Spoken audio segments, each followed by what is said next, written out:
Hello everyone, this is Pastor Max. How was your week? In the last two sessions, we took a look at Vincent van Gogh's life and faith and looked back on our faith. How was it? In the first session, we saw the Good Samaritan, which is a replica of the lacrosse painting by Van Gogh. So if we truly believe in Jesus Christ and follow him, we should think about a lot about being a true neighbor. We should also look back on whether there are blind spots that we didn't realize as being neighbors. In the second session, we looked at the potato eaters, which was a scene of a farmhouse. Van Gogh was assimilated into the position of a self-oppressed man. Perhaps Van Gogh tried to take the Bible literally and put it into practice to rejoice with those who rejoice, mourn with those who mourn. And today is Van Gogh's final session. So for the last, I'd like to take a look at the most familiar Starry Night. Van Gogh's Starry Night was painted while staying in a mental hospital in 1889. It's a masterpiece that artistically expressed Van Gogh's inner pain and isolation. As I mentioned before, Van Gogh was quite mentally unstable because of his inconsistent life and poor emotional support from his surroundings. There were cases like how he cut off his own ear after his relationship with Gogh went wrong. Eventually, he went into a mental hospital on his own. He created Starry Night at St. Paul de Moselle, a psychiatric hospital. This was a time when his personal pain reached its peak. But he explored his inner world through creative expression, even in a deep sense of isolation. Starry Night symbolizes the beauty found in such pain and isolation, while also capturing the internal and external confusion he experienced. The swirls and brightly shining stars in the night sky, which can be seen in Starry Night, may be the light from his pain and the hope he found in it. The work shows that despite the intense mental pain that Van Gogh experienced, he was still able to find and express beauty. The series of Van Gogh's works are traces of complex emotional experiences being converted into visual language, while also reminding us of the importance of caring and empathizing with our neighbors. We usually just admire the beautiful outcome that they're already well known.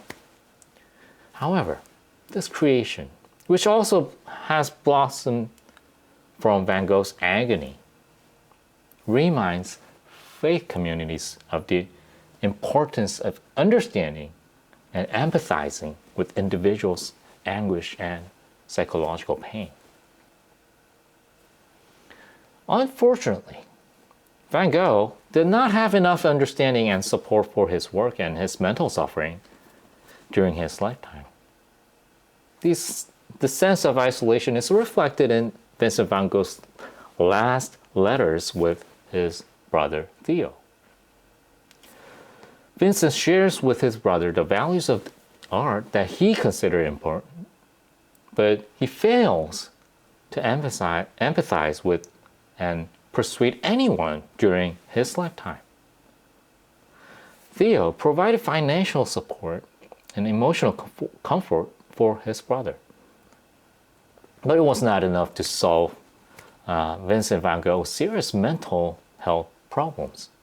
Eventually, Vincent makes an extreme choice in the year after painting Starry Night. And Theo dies soon after that shock. The death of the Van Gogh brothers is hardly simply a psychological problem for each individual. This shows that society and the faith community did not adequately respond to the deep suffering of individuals. I reflect on the fact that faith was clearly behind Van Gogh's brothers' lives, but the believers around them did not do any good. It also reflects the social isolation problem that many people still experience today. Therefore, today's faith community will have to think about how to specifically practice Christ's love for these individuals in order for believers not to create another Van Gogh in the world.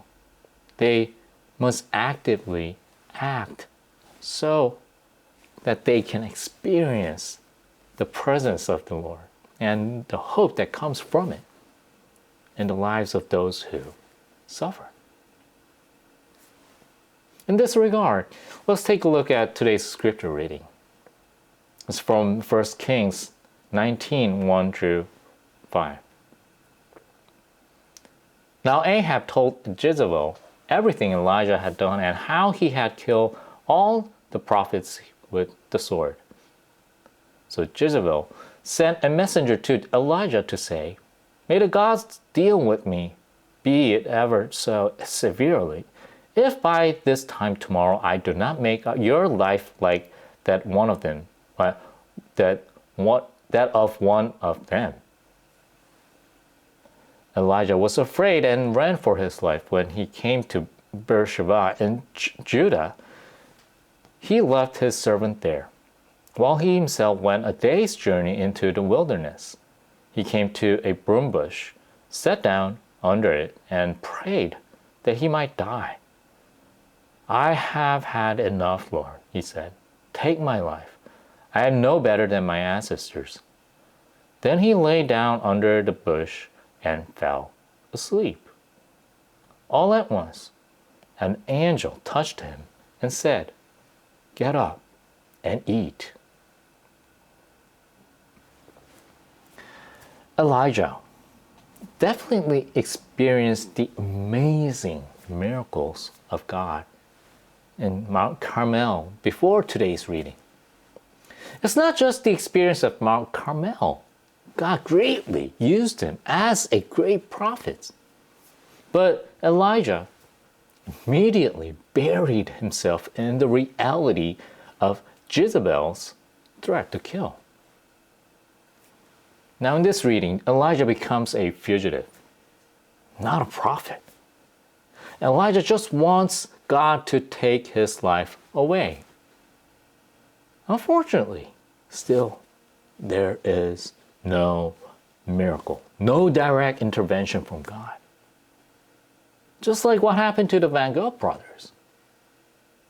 Nevertheless, Elijah's story shows that God's salvation can sometimes be achieved in unexpected ways, as through an angel who gave Elijah food when he fell asleep exhausted. God's intervention can come in many forms. And do you believe that each of us can be a tool for that intervention? I want you to remember that every little thing we do can be a great influence on those who are suffering, and that we can deliver God's message of love and salvation to them. Are you ready to act as an angel that the Lord will send to someone? Well, we often expect God's intervention as a miraculous event or a direct sound from the heaven above. However, many times in reality, God intervenes in this world through us, His people. The church community itself is a powerful tool for reaching out to those who suffer. Therefore, practicing God's love in detail is an important mission given to both the church and the individual. All believers will recognize this. However, the faith community should take Van Gogh's art and isolation as a lesson and approach those suffering inside and out of the community with a more active and compassionate attitude. It cannot be said that the mission was fulfilled solely through visible relief or service to help neighbors in need. Mental and emotional isolation may also require material help, but it is not a problem that can be solved by itself. We must listen to the suffering of our neighbors and practice God's love in their lives by providing them practical help. Yes, our lives are surrounded by very busy and important things. But if we can't hear them, the practice of our love for our neighbors is meaningless. We should be able to hear what we really need. It's an important mission for both the church and the individual, and every little action can make a big difference.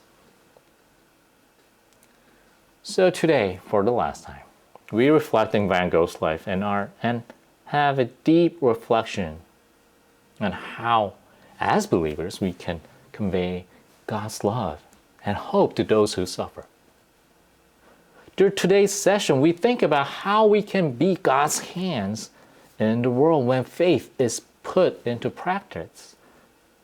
Through Van Gogh's experience, the role of a community of faith, and Elijah's story of salvation. Reaching out to those who are suffering means providing hope and comfort to their lives beyond just physical help. Specifically, we want to have the courage to approach to their lives, their actual lives. We want to have wisdom for that. There should never be a tragedy like the death of the Van Gogh's brothers again.